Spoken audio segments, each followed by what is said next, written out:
Hi everyone. This morning I wanted to come and share with you quickly my latest little golden book journal that I've created. It's called the Poky Little Puppy. I actually found a few copies of this in a Salvation Army store, and there's still I think 2 or 3 copies of it left here in my stash. This journal is very plain. It just has papers that I've used from my stash. So this is very much a journal that you can use for either journaling in, you can use it as an art journal, you can use it as a traveler's notebook of sorts. But I just wanted to come and share with you because the possibilities with these little books are endless. So let's have a look at the cover. I actually ran this cover through my sewing machine. As you can see, I've sewn around all the edges, and it does work. You just have to do it very slowly and be a bit patient because it does struggle, the sewing machine. But as I said, if you put it on the slowest setting and you're patient, it works. The spine is a 2-inch spine, and again I've got my buttons sewn down the side. There's 15 buttons on the spine, and this time I've used flowers and butterflies and hearts and stars and ladybugs, and there's even a little worm here. All these buttons came from Spotlight, so they do sell them in a pack. They're from Hemline, if anybody here in Melbourne is looking for them.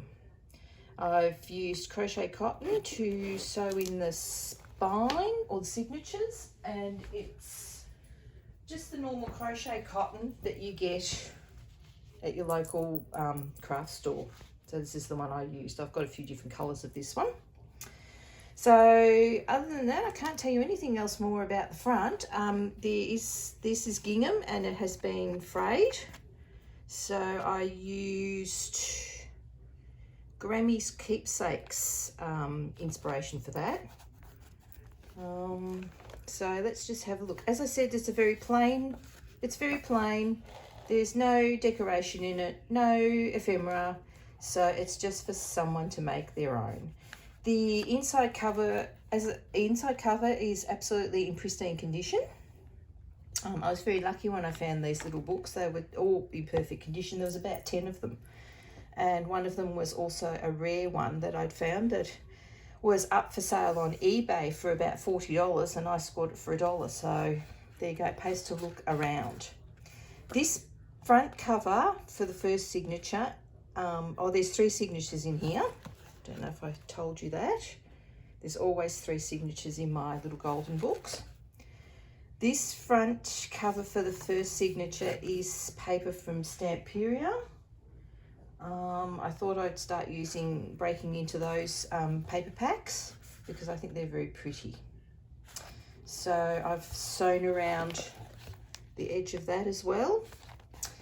And if I flip it over, I've made pocket out of it.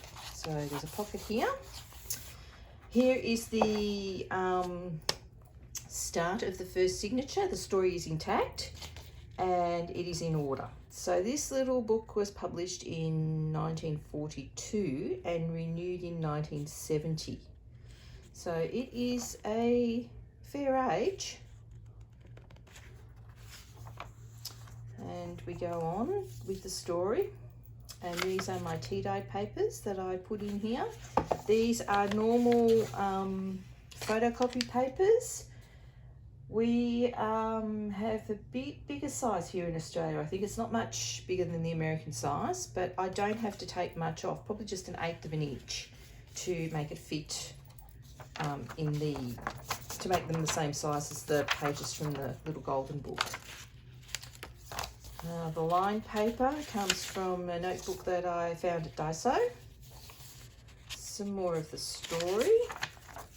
Some more tea-dyed paper. As you can see, I've got the lines across there from my rack. This here is an extension page, so this is attached to this page here. So I've just glued it, and then I have the pages I folded to, let me see, I'm guessing here 5 7/8, I think. They're folded on the spine to fit, and then I've used some washi tape to cover up the page that's folded on this side. That's Gail Agostinelli's method of doing it, and it works perfectly well. I've added some Daphne's Diary book paper, and there's the other side of the tea-dyed paper. There is parchment paper. There is a little piece of Daphne's Diary. It was an actual diary for this year. Some dotted line paper, which is also from a notebook from Daiso. Some more of my parchment paper. This little note page is from Kiki K, just folded in half. And this is from another paper pad that I've got in my stash. I'll just fold that in half. The centre of the signature is just tied in a bow. This page flips out, and that's the other side of the Kiki K page with the two little bugs on it. Some more of the dotted grid paper.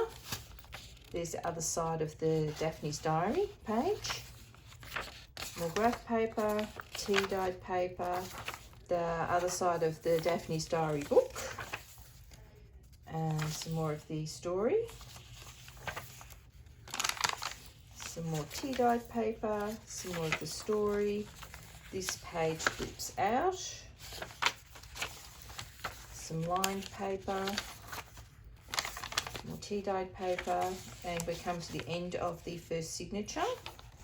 And this page is also an idea from Gail Agostinelli. I folded over a piece of tea-dyed paper and glued it to this back page. So that's an extension page, this page. And I've sewn around the edge.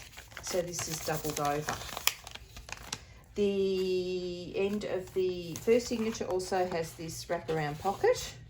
Put stuff in there. And there is a space here for growth. So it's the 2-inch spine does allow for a bit of growth in this book. The second signature is plain papers that I've just put together. But this is also from Stamperia, from the same paper pack. And it has a pocket. We have some ledger paper. This came from the Daphne's Diary. Line paper, some more parchment paper, another diary page, some graph paper, tea-dyed paper. This is just another piece of cardstock that from a paper pad that I had in my stash. Some more parchment paper and more dotted grid paper. This can be turned into a pocket. That's a page from Daphne's Diary from the book. These lines came out really strongly on this page. And I'll just keep flipping through because we get the idea that this is just a very plain journal. That's the middle of the second signature. And all the pages, I've tried to make them different lengths and sizes. On this page, I saved the little golden book gold spine, and I've glued it to this page here. So that one came off intact. Some don't. Depends on the age of the book. Just keep flipping through. This is the other side of that Daphne's Diary page, and you can make a pocket out of that. More dotted grid paper. The other side of that paper pad, it's got two little chicks on it. More tea-dyed paper.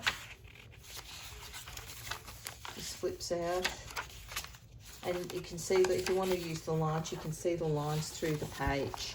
So if you're like me and can't write in a straight line on a plain piece of paper, that helps. And we come to the end of the second signature, and this also has a wraparound pocket on the other side to store bits and pieces in. As you can see, there's the gap again. I'm pretty sure it's a 1/4 of an inch gap in between each signature. That's what I worked it out to be. The start of the 3rd signature has the rest of the story in it. This is a pocket. And we'll just go on with the rest of the book. And the pizza dyed paper that came out, the pizza tray dyed paper, that one came out really well.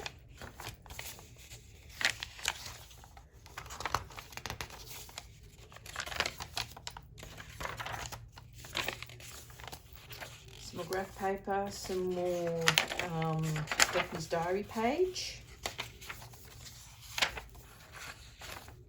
This can be turned into a pocket, and as you can see, I've just torn the edge on that so it's not a clean cut.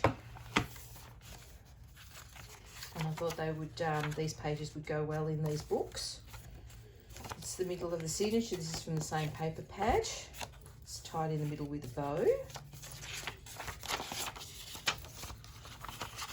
This can also be turned into a pocket.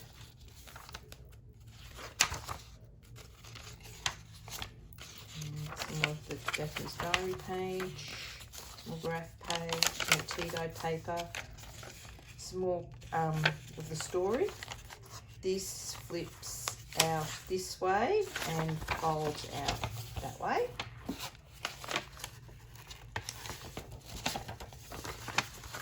So this is also being used as an extension page, and I've just decorated the fold over bit from the story with some washi tape.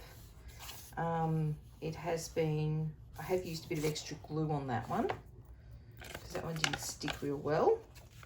I think the other washi tape you can remove on the other pages.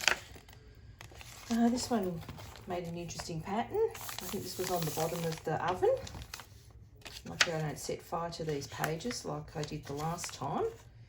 This Daphne's page flips out this way and then flips down. So there's a bit of a story here. It folds back up again. And that is also being used as an extension page, to make an extension page. So this is attached to, I'm guessing it's this page. And I've used a bit of gingham washi tape. This one's not glued down with extra glue, so that can be taken off. Some more tea-dyed paper. Here's the rest of the pizza tray dyed paper. The rest of the story, I think we're coming to the end of the story, yes. That's the last page of the story, and this is another one of these pages that I've folded in half and stitched around. So this has been doubled over. This pocket here. And that is the back of the book. And as you can see, there is not a mark on this book. And the ones I picked up at the shop, at the Salvation Army shop, they were all like that. There was no mark on them. And here's another close-up of the stitching. So that worked out really well. I thought I'd give it a go and see what would happen. As I said, if you do it really slowly and take your time, it works. So that's the Poky little puppy. As I said, it's very plain. It's just for somebody to make their own, to write in, to decorate. You can use it in an art book, a glue book, and just have a bit of fun with it. So that's it for now. I'm still working on my Raggedy Ann one. I'll just show it to you quickly. It has actually got 5 signatures in it, this one. So this one's a pretty chunky one. So there's over 300 pages in this, back and front. And I've just made some paper clips to go with it. So it's progressing well. I'm waiting for a button to put the R on here. So when it's finished, I will do a video on this one. Getting back to the Poky little puppy, there are 15 pages in each signature. So back and front, that would make 30, 60. So times that by 3. If my maths are right, I guess that would be on 180 pages, maybe. I don't know. I can't count. Anyway, you do the math. You work it out. There's a lot of writing space in here. I haven't got a closure on it, so I'll probably just put a ribbon around it or something. And yeah, I guess that's it for now. Thank you very much for stopping by and having a look. I wish you all a great day, and I wish all my friends happy crafting. And thank you very much for stopping by again. I'll talk to you in the next one. Bye for now.